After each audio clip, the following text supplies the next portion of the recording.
제가 부산에 집회를 간 적이 있죠. 제 친구가 목회하는 친구 목사님이 목회하는 교회였는데 저를 숙소로 안내하더라고요. 그 숙소로 들어가는데 여러분 그 호텔에 들어가면 복도가 있고 양쪽으로 방들이 배열되어 있죠.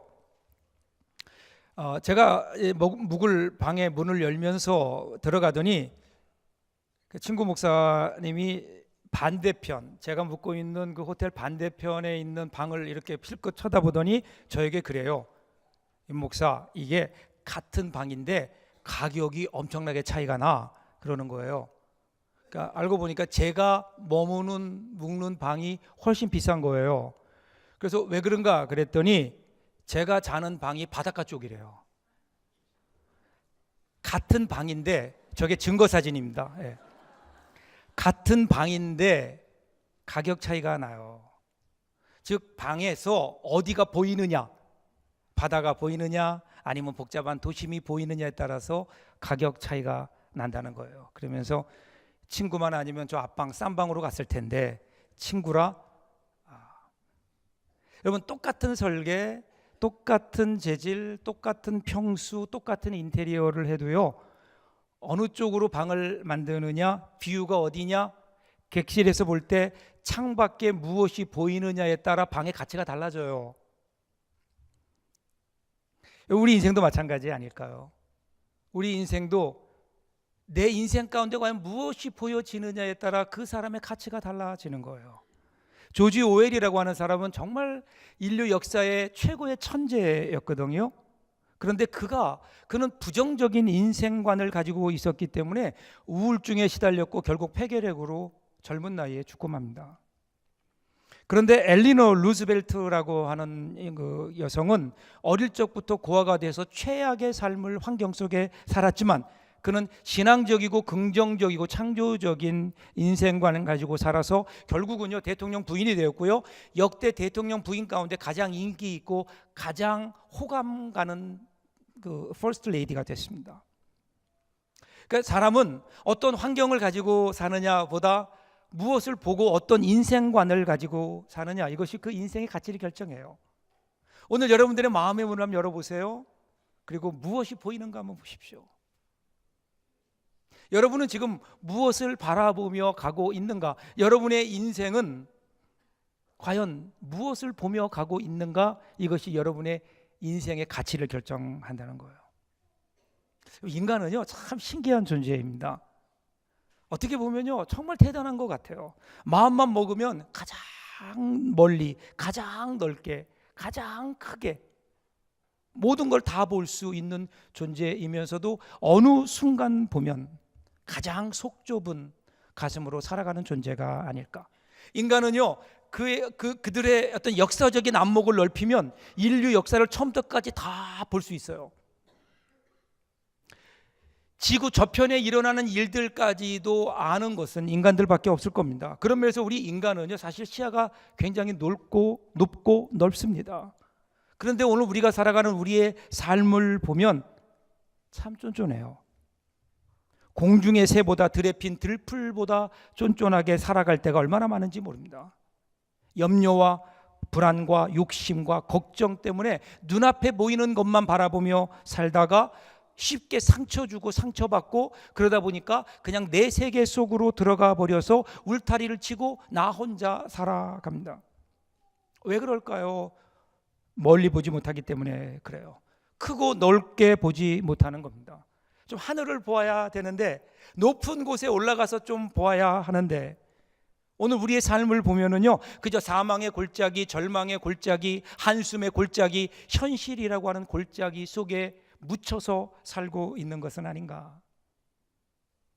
사랑하는 여러분, 오늘 여러분은 과연 무엇을 보고 계십니까? 여러분은 무엇을 보며 살고 계십니까?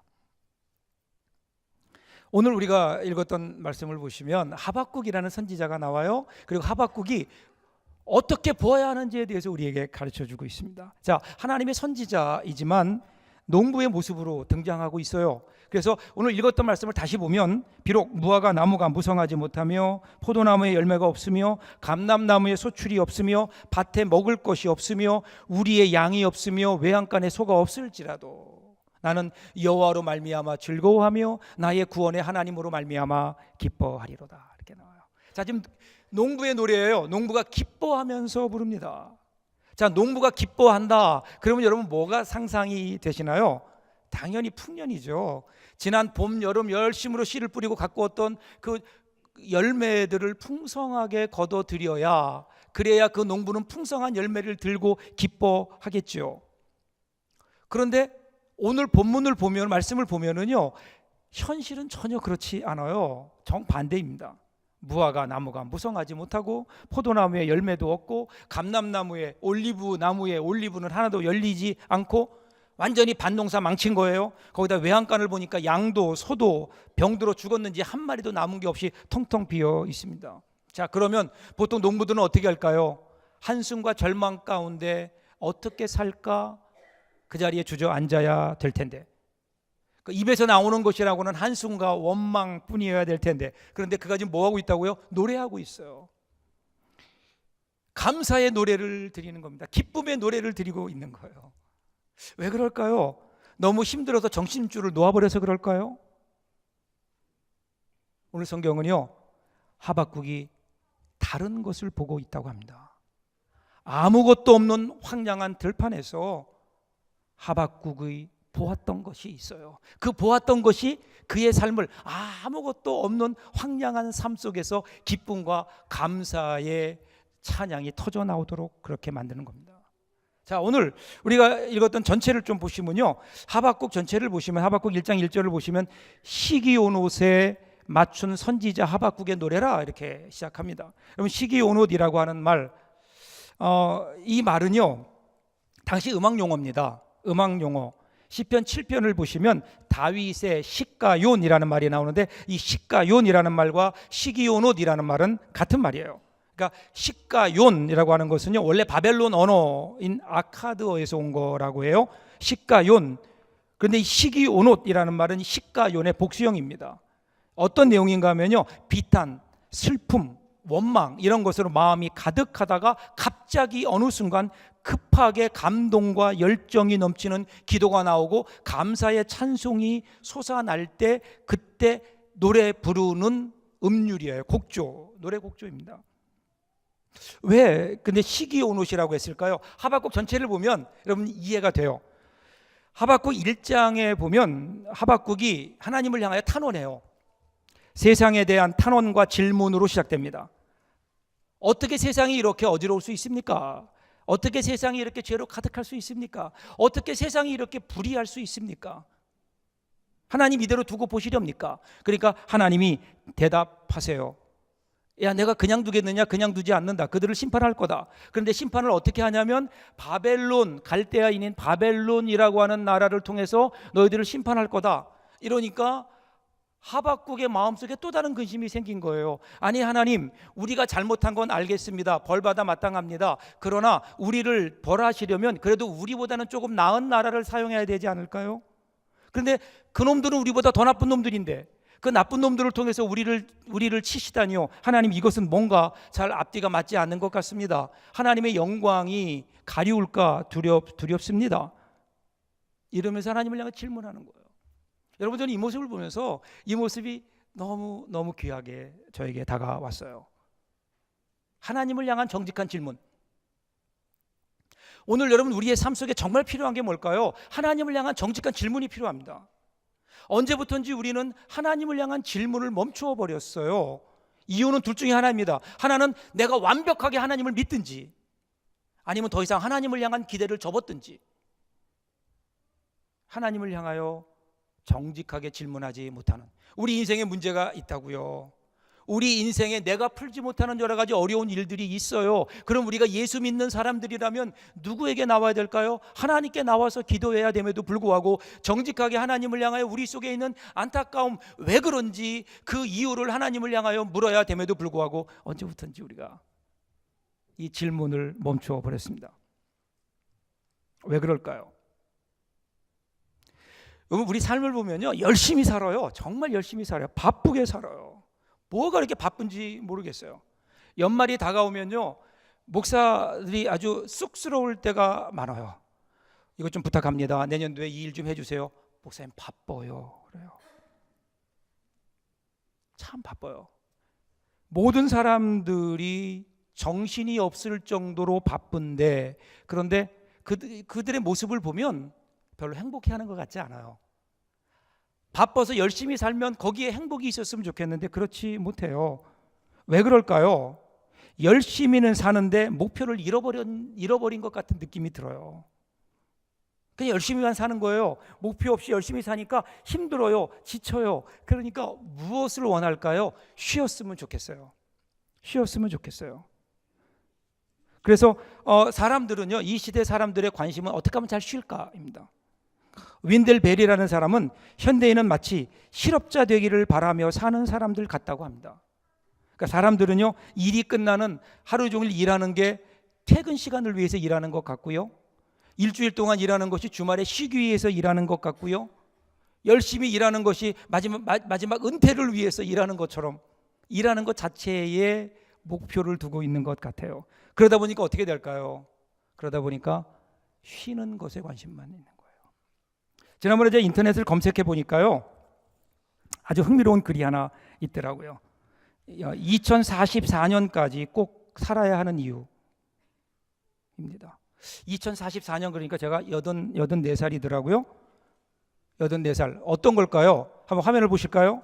보면요, 2014년까지 꼭 살아야 하는 이유, 어느 분이 저렇게 친절하게 인터넷에 올려놨어요. 2044년 10월 1일 토요일, 10월 2일 일요일, 10월 3일은 개천절, 10월 4일은 추석 연휴 시작해서 6일까지, 10월 7일까지 추석 연휴, 10월 8일 뭐죠?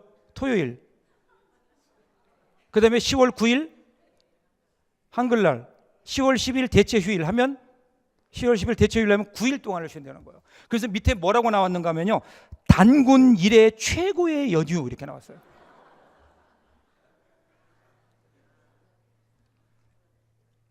물론 어느 분이 재미있게 이렇게 걸린 놀이겠죠. 근데 그것을 보면서 그런 생각이 들었어요. 우리의 관심이 어디 있는가? 저는 정말 2044년까지 살아야 되는 이유라는 제목을 보고요, 정말 저는 진지하게 봤다고요. 그런데 그때까지 살아야 되는 이유가 그 9일 동안의 휴일을 지금 쉬면 되지. 사람은 자기가 왜 사는지, 누구인지, 어떤 존재인지 관심이 없어요. 우리가 왜 살아야 되는지, 삶의 인생의 목적이 무엇인지, 오늘 내가 이렇게 바쁜 이유가 뭔지 알려고 하지도 않습니다. 우리 인생이 끝나고 나면 과연 우리 인생 끝에는 무엇이 우리를 기다리고 있을지, 인생의 뿌리에 대한 궁극적인 질문은 언제부턴가 우리는 뒤로 제껴 놓은 채 그냥 거의 모든 사람들이 허겁지겁 그렇게 하루하루 살고 있는 겁니다. 그러다 보니까 삶의 의미를 잃어버리고요, 삶의 의미를 잃어버리니까 텅 빈 가슴을 지닌 채 쫓겨가듯 밀려가듯 그렇게 인생을 살다 보니까, 여러분 지난 1년도 혹시 그렇게 살아오지 않으셨나요? 그렇다면 오늘 우린 추수감사주의를 한 주간 놓고 과연 나는 잘 살고 있는지, 정말 이렇게 살아도 되는 건지, 이렇게 살다가 내 인생 끝나도 괜찮은 건지, 하나님 앞에 여러분 정직한 진지한 질문을 한번 던져볼 때입니다. 오늘 이 질문이 저와 여러분들에게 있어야 돼요. 이 질문이 있었다고요. 여러분 보세요. 지금 하박국 선지자는요, 1장부터 시작해서 그 질문을 심도 있게 합니다. 자, 선하고 거룩한 자가 고난을 당하고 있어요. 여기에 대해서 정직하게 하나님을 향하여 질문합니다. 1장 2절부터 보면 이런 내용이에요. 어찌하여 하나님 내가 도와달라고 해도 듣지 않으십니까? 어느 때까지 들어주지 않으시렵니까? 어찌하여 이러한 일들이 일어납니까? 어찌하여 나로 하여금 불의를 보게 하십니까? 어찌하여 악을 그대로 두십니까? 하나님, 이런 거예요. 그러니까 하나님이 여기에 대해서 즉각 응답하세요. 여러분도 이런 기도 한번 드려보세요. 하나님이 즉각 응답하세요. 하나님께서 야 걱정 마, 내가 그냥 두겠느냐? 내가 공의의 하나님인데 내가 박살 낼 거다. 그런데 바벨론이라고 하는 나라를 내가 도구로 사용할 거다. 보세요. 너와 내 백성들아, 나라들을 보아라. 그들을 지켜보아라. 내가 너희 가운데 놀라운 일을 행하는 것을 보고 너희들이 놀랄 것이다. 내가 바벨론 사람을 시켜서 악한 백성들을 심판하겠다. 그들은 잔인하기로 유명하다. 그들이 와서 악을 행하는 사람들을 심판하여 포로로 잡아갈 것이다. 그러니까 아까 제가 여러분께 서두에서 말씀드렸지만 이 하나님의 응답을 들은 하박국의 마음이 더 헷갈리는 거예요. 혼란스러운 겁니다. 그래서 하나님께 질문해요. 그런데 그 사용하는 도구가 하필이면 왜 바벨론입니까? 바벨론은 더 악하지 않습니까? 악한 자를 징계하는 도구는 그래도 선한 자야 되지 않습니까? 어째 더 악한 자를 사용하십니까? 저는 이해할 수 없습니다. 그러니까 이에 대해서 하나님이 이렇게 응답하십니다. 내가 대답하겠다. 이 묵시는 정한 때가 있다. 아직도 이루어지지 않았지만 그때가 곧 올 것이다. 비록 더디게 이루어지는 것처럼 보여도 참고 기다려라. 그 일은 이루어질 것이다. 이루어질 것이다. 이렇게 말씀하시면서 주시는 결론이 뭐냐면 오직 의인은 그의 믿음으로 말미암아 살리라. 유명한 구절이 여기서 나오는 거예요. 하나님이 약속하신 것을 믿는 믿음으로 사는 사람들이 예수 믿는 사람들 의인이라는 겁니다. 여러분, 믿음이라는 게 뭘까요? 믿음은요, 눈에 보이는 것을 보고 반응하는 것이 아닙니다.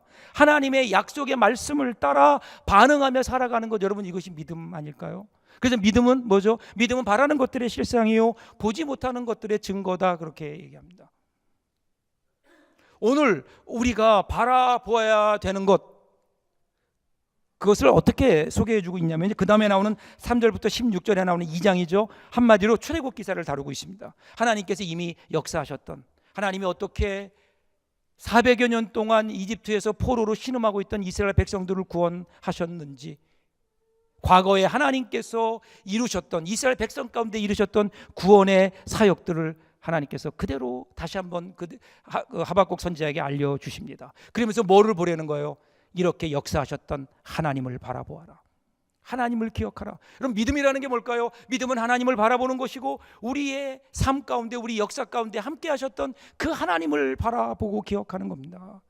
우리를 구원하신 하나님, 우리를 인도해 주셨던 하나님, 우리를 죄에서 구원하시기 위해서 독생자 예수 그리스도를 이 땅에 보내셔서 십자가에 죽게 하시기까지 우리를 사랑하셨던 그 하나님의 사랑, 그 하나님이 오늘 우리와 함께 하신다.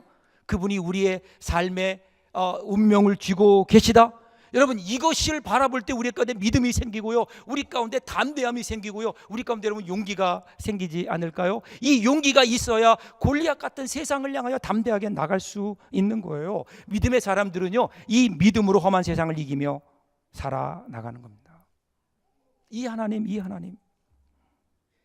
절대로 우리를 잡으신 손을 놓으시는 분이 아니십니다. 절대로 놓지 않으십니다. 하나님은 절대로 하나님의 사랑을, 우리를 향한 하나님의 사랑을 포기하지 않으십니다. 하나님은 우리를 사랑하시기에 절대로 우리를 놓지 않으신다는 거예요. 성경을 이것을 어떻게 우리에게 얘기해 주나요? 로마서 8장 38절부터 39절 보세요. 내가 확신하노니 사망이나 생명이나 천사들이나 권세자들이나 현재일이나 장래일이나 능력이나 높음이나 깊음이나 다른 어떤 피조물이라도 우리를 우리 주 그리스도 예수 안에 있는 하나님의 사랑에서 결코 끊을 수 없으리라.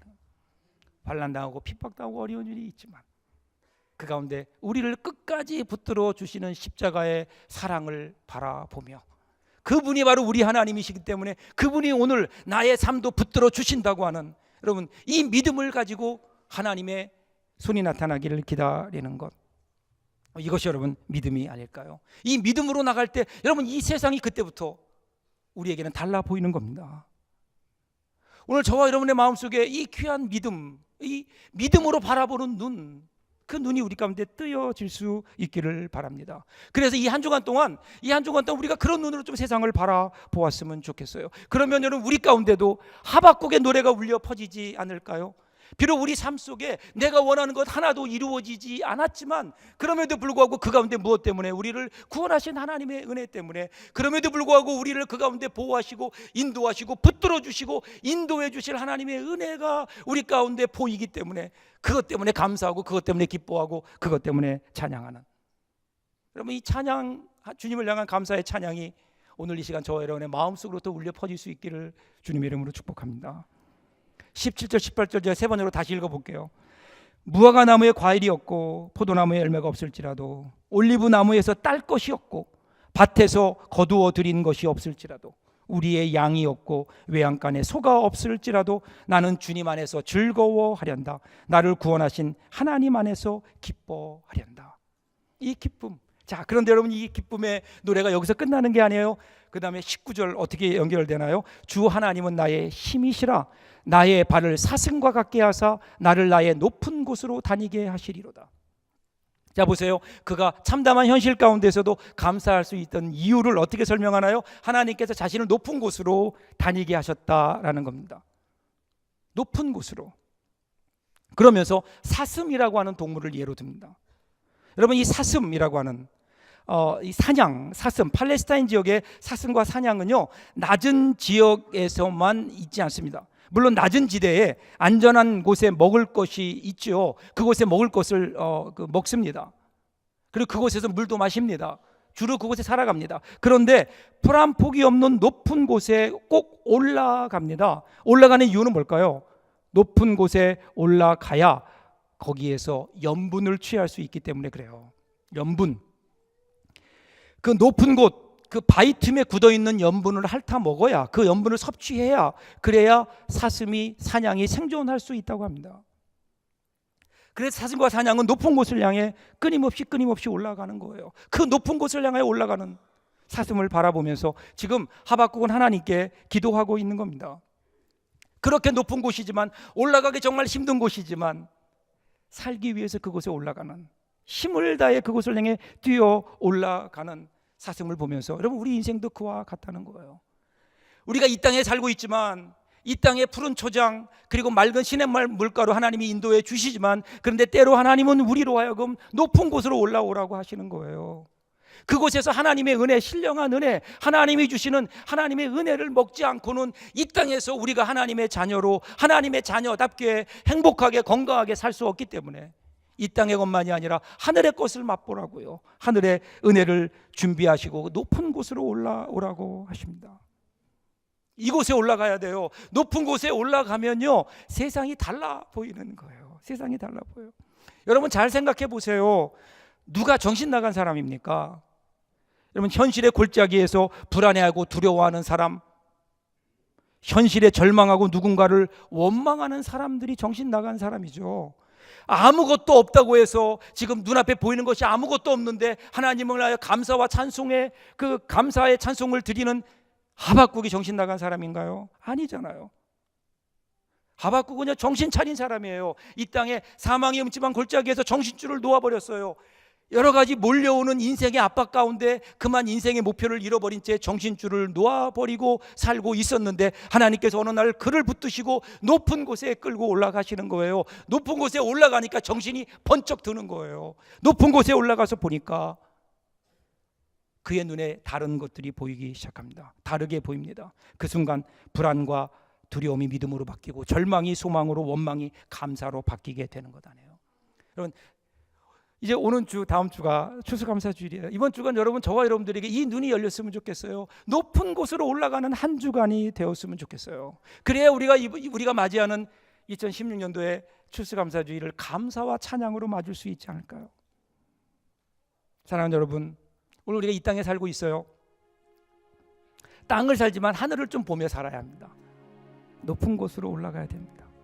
우리가 오늘 너무 하늘은 바라보지 못하고 땅만 보고 있다가 사망의 음침한 골짜기에, 절망이라고 하는 골짜기, 현실의 골짜기 속에 우리들이 머물러 있는 것은 아닌가. 그래서 우리 인생이 두려워요. 우리 인생이 불안해요. 뭔가를 쥐고 있어도 뺏길 것 같은. 그래서 하나님께서는 우리를 데리시고요, 높은 곳으로 올라가십니다. 높은 곳으로, 멀리까지 보고 넓게 보라고요. 넓게 보라고요. 높은 곳으로 우리를 데리고 가십니다. 그럼 높은 곳에 오르면 어떻게 될까요? 시야가 달라 보여요. 달라 보여요. 높은 곳에 올라가면 길이 보입니다. 높은 곳에 올라가면요, 정말 나에게는 큰 문제 갖고 그것 때문에 죽을 것 같았는데 높은 곳에 올라가서 보면 별거 아니에요. 별거 아닌 겁니다. 높은 곳에 올라가서 보면 땅에 있을 때는 나밖에 모르고 살았는데 높은 곳에 올라가면 나만 보이는 게 아니에요. 옆 동네도 보여요. 군데군데 쭉 펼쳐져 있는 수많은 마을들이 보여요. 그리고 그 마을들이요, 물길과 사람이 다니는 길로 하나로 엮어져 있네요. 그때 우리는 비로소 다른 사람을 바라볼 수 있는 여유가 우리 가운데 있는 것 아닐까요? 만일에 여러분 우리가 우주선을 타고 높은 우주 공간 속에 있다면, 그곳에서 우리 지구를 바라본다면 거기에 무슨 경계선이 있겠어요? 거기에 무슨 국경이 있겠어요? 우리 모두는 하나님이 만드신 한 창조물이요, 사랑해야 되는, 다투고 싸우고 전쟁해야 될 사이가 아니라 사랑으로 품어야 될 가족이라는 생각을 하게 되지 않을까요? 오늘 좀 높은 곳에 올라갔으면 좋겠어요. 세상은 어렵습니다. 세상은 혼란합니다. 여기저기 우리의 눈을 들어봐도 이 세상에 소망이 없어요. 아무리 우리가 눈을 크게 뜨고 봐도 경제적인 눈으로 세상을 바라보면요, 절망입니다. 정치적인 눈으로 세상을 바라보면 이 세상에 무슨 소망이 있겠어요? 이 시간 좀 믿음의 눈을 떠서 높은 곳이 어디일까요? 우리 주님 계신 곳이에요. 그 높은 곳에 오르는 사람은 주님 만나게 됩니다. 주님 믿음의 사람이 됩니다. 내가 신실하신 하나님의 섭리 가운데 있다는 사실을 깨닫게 됩니다. 그곳에 주님이 계시는 거예요. 주님이. 그래서 인생에 바람이 불고 풍랑이 와도 흔들리지 않습니다. 거기에 소망이 있고 거기에 하나님의 인도하심이 있기 때문에 오늘 저와 여러분들에게 이 귀한 은혜가 있기를 바랍니다. 높은 곳에 올라가 우리 주님과 함께 높은 곳에서 이 세상을 굽어 내려다보며 세상을 향하여 기도하며 하나님을 향하여 감사하며 찬양하며 하나님 앞에 나오는 귀한 감사주의를 맞이하는 이번 한 주간 될 수 있기를 주님의 이름으로 축복합니다. 기도하겠습니다.